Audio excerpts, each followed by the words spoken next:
Okay, hello everybody and welcome back to my channel. Today I'm going to be doing my spring TBR for you guys. Now I say this every time I do a TBR video, and that's that I am not good at doing TBRs. However, I do just love the act of putting together a TBR for a given season, kind of matching books to the vibes of that season, and it kind of just allows me to give myself an outline of what I could read in spring, or it can also give you guys some ideas of what you could pick up this spring. So we're just gonna get into it. I have like 8 books to talk about. It'll be a rather short video. I have like a couple of categories of books that I decided to choose. So I have a couple of children's classics that just give spring vibes. I have some cozy fantasy because I definitely do love some cozy fantasy. And then I have just like normal high fantasy that I would just like to read very soon. So we're going to talk about them in this video as well. So the first book I have on here is a book that I've been so excited to read, and I finally picked up a copy, and that is Anne of Green Gables. I believe I put this on my spring TBR last year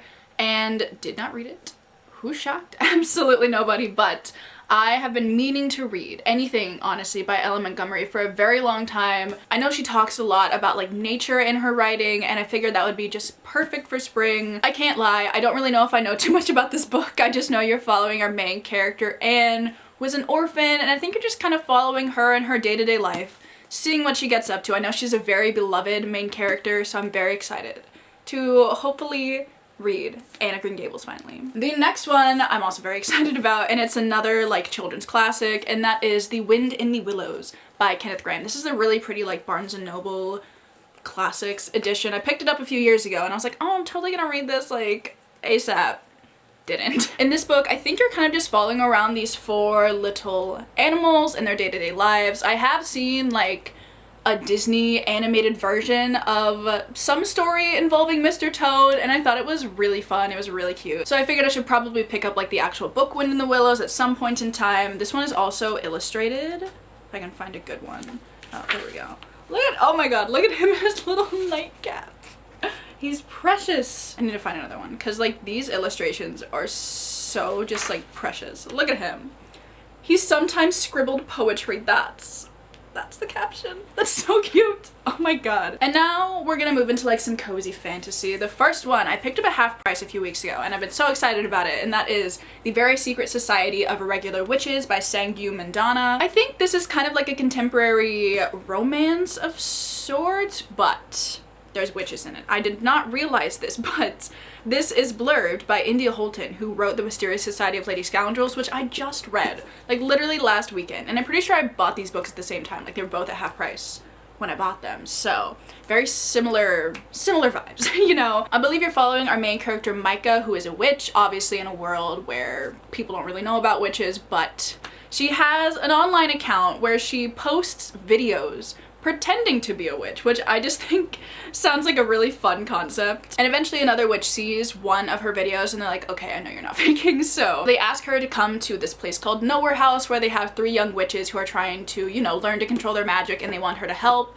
And there's also, as he is described, a handsome and prickly librarian. So I do believe there's a bit of a romance in this book as well. It just sounds so fun, so cozy. I cannot wait to jump into this book. The next book that I have here, I am also very excited about, and that is A Natural History of Dragons, a memoir by Lady Trent. I think originally I saw Kirsten from Reading Nymph talk about this book, and I was like, that sounds like everything I could possibly need in my life. Are you kidding me? So I picked it up because it kind of reminded me of Emily Wilde's Encyclopedia of Fairies, where you kind of have, you know, like women in natural history studying their topics, but like in these 2 books they happen to be like magical topics. You know what I'm saying? So we have Lady Trent, who I believe is studying dragons. Honestly, you could have shown me like not even the words on this book and I would have been like, okay, yeah, I need to read this book. But it sounds super fun and I'm very excited to jump into this. Aside from the fact that she studies dragons, I don't know anything about it because I didn't need to know anything else about it. So before we get into the rest of the books in this TBR, which kind of lean more like just normal fantasy as opposed to like things that I could believe like actually fit the season, I do quickly want to talk about a couple of clothing items that I have received recently, which I'm so excited about because Simple Retro reached out and asked if I wanted to work with them again, and I was like, absolutely, I want to work with you again because I love their clothing so much. So basically they have like the cutest clothing on their website. It's very like cottagecore, some of it's like very light academia, like that kind of vibe. And I love that so much. So I thought I could quickly show you the pieces that they sent me because I am actually obsessed with all of them. So the first piece I have is this green dress that I'm wearing. I've paired it over this like white billowy sleeves blouse looking thing, but the dress itself is the Adriana French tank dress, and it is so cute. I love the little like floral pattern on it, but when I saw that they had it in green, I was like, absolutely, I need that dress. It's so cute. It's like a midi dress. It's very breezy, flowy. I'm such a big fan.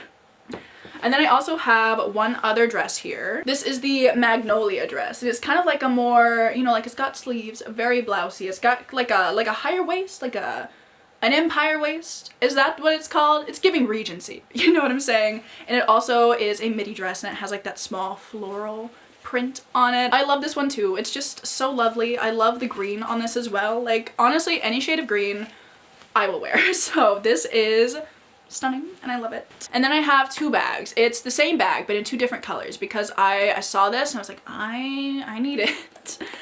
Look at this little shoulder bag. Oh my god, I've been wanting a shoulder bag like this for a very long time, and I'm just like, it's so cute. So I got it in this like light sage green color, and I am so obsessed with it. I love it so much. There's also like another strap that you can put on this that's just like a normal gold chain if you want to wear it longer, but I just wanted a little shoulder bag. Can you even see this? I just wanted a little shoulder bag, and it's so cute. So cute that I also got it in this like off-white cream sort of color. I also love this one so much. But I just love all of those pieces so much, so thank you so much to Simple Retro for sending them to me. If you guys also want to check them out, I will have links to them in the description. This isn't like sponsored or anything. I just do genuinely love their clothing, so if you also want to check it out, it will be down there. So thank you again so much to Simple Retro for sending me some lovely pieces, and let's get back into my TBR. Honestly, the rest of these kind of have nothing to do with spring. These are just some fantasy books that I really would like to jump into soon. So the first one is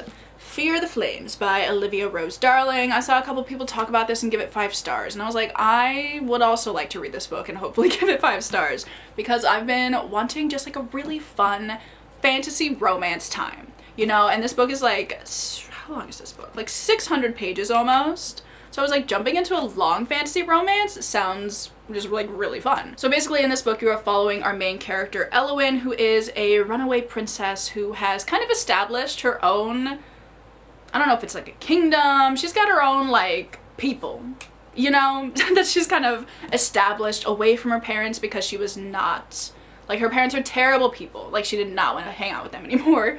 But she also kind of has like this connection with dragons as well, which is what really drew me in because I thought it sounded really fun. There's also like a romance with the, I think he's the commander, yes, of like the enemy kingdom to her father, and I'm like, that sounds fun too. And there are just so many things in the synopsis of this book that make it sound like I'm gonna absolutely love it. So I've been really wanting to jump into this book as well. I feel like it's been a minute since I read some fantasy romance. It's probably been like, you know, 2 months, but like that's a long time. Next up, I just have like a sequel that I honestly like impulse bought when I finished the first one, and I haven't thought about picking it up, but I figured like I do want to read it. So I'm hoping putting this on my TBR will inspire and propel me into actually picking this up in a timely manner, and that is Heart of the Sun Warrior by Su Lin Tan. This is the second book in the Celestial Kingdom duology, so it's the second book to Daughter of the Moon Goddess.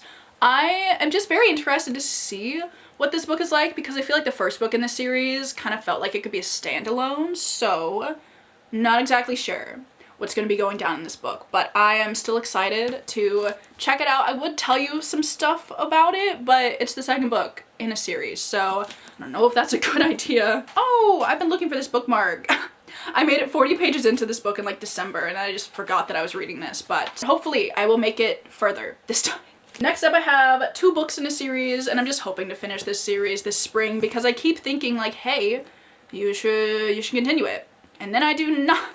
Like, I've had the hold for this audiobook come in like 4 times, and I keep having to like delay it because I'm like, I don't want to read this right now. But I have the audiobook now, so I'm really hoping that I will actually be reading this week.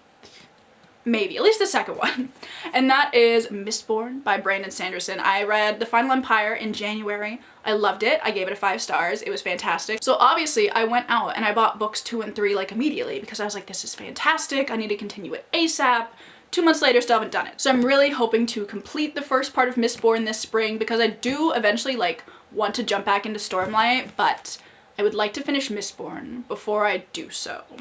So I'm really hoping I can finish these. If you guys don't know, this kind of flips the Chosen One trope on its head because basically there was a Chosen One, but they did not do a good job. So like the bad guy won and the people have been oppressed for like 1,000 years. So eventually a couple of people get fed up, aka our main characters, and they kind of stage a revolution of sorts. It's kind of what the first book follows. I don't know what goes down in these books though, and I'm very excited to find out. I also just love the magic system in this series because it's based around metals, and like depending on which metal you ingest, you can like do different things with it. And most people, if they have that ability, they can only use one type of metal, but there are a couple of people in this world who are called Mistborn, hence the name of the series, who can use all of the metals. And those are kind of the characters that we're following. So the magic system is so cool. I love seeing what our characters do with it, and I need to continue it. So the last book I have to talk about here is The Kiss of Deception by Mary E. Pearson. This is the first book in the Remnant Chronicles, which is a young adult fantasy series. But I heard the synopsis for like the Remnant Chronicles and I was like, that sounds so fun. And I want to read Dance with Thieves at some point, so